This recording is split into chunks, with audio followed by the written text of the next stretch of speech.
Well, I was wondering if you had noticed anything that the youngest and smallest and the ones that are closest in their life cycle to being startups, if they had something in common with each other. Were they all in one particular sector, or did maybe the commonality have something to do with their leadership the qualities of their leaders?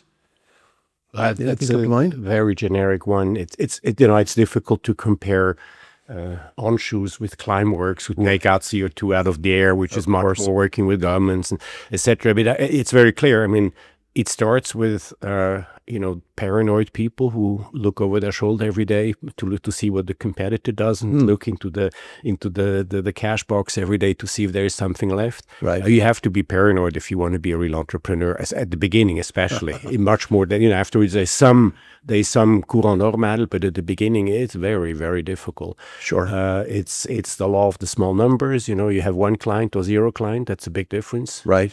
It's the law of the small numbers with employees. You have 3 or 4 employees. If one doesn't perform, you have a big problem. If you have 400 employees, so I think it really starts. That's probably what's common with them. Is time is short, money short.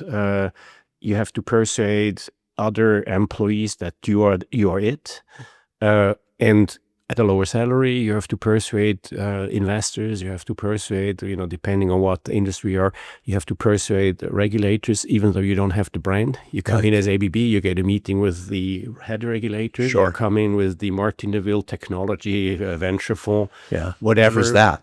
Who's that? Right. So it's really something that, the process is very similar. The content is then very different. Obviously, if you're more in consumer goods, financial services, you're in crypto, you're in Synhelion does this sustainable aviation fuel, then obviously it's very, very different how you work with whom. But I think the biggest commonalities really is, the Andy Grove from Intel said, only the paranoid survive, and that's doubly true when you're a startup. Interesting.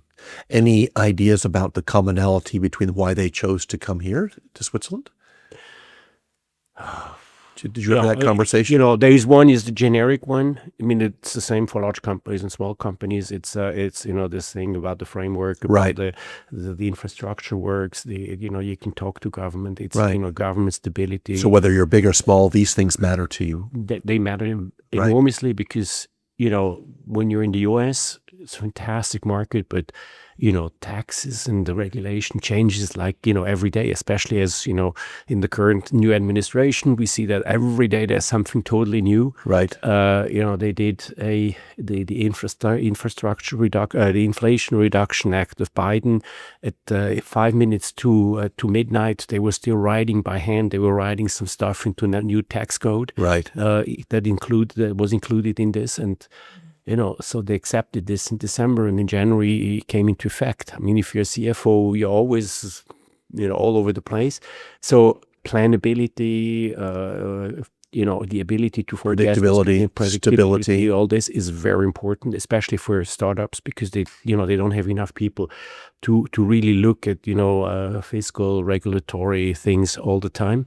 And so for them, it's great that it is relatively smooth platform. There's enough excitement if you're a startup anyway, because of the money and the time and the technology development and all those kind of things. That's certainly one thing. And two is quality of life. Right. You bring people here, they want to stay because it's really, it is great quality of life. I mean, I've spent months or longer in New York, in Moscow, in Tokyo, in Buenos Aires, in Paris. I mean, it's great cities, but you have kids. It's not the great, it's not a great way of life. And so, I'm actually a poster child for that. I came here in 1982 to work for a big pharma company in Basel, and I sort of thought at the time, well, I'll be here for probably 3 or 4 years. And that was 1982, and I never wanted to leave, and I haven't. I'm also a reformed one. At 23, I left Switzerland. I thought it was unbelievably boring, and I didn't want to come back till 60. And then I was pulled back many times without my clear intent. And when I came back with my wife and the little boy at 36 years old, suddenly I discovered how great this place is. Right. And then I decided to stay. But before, I mean, I came here. I was the first Swiss passport holding partner, BCG. They more or less obliged me to come here for 5 years, and then afterwards I could go wherever I liked. And then we decided to stay because it's fantastic. And I mean, that has a lot to say, especially if you're a startup and you work a lot. You want to have fun.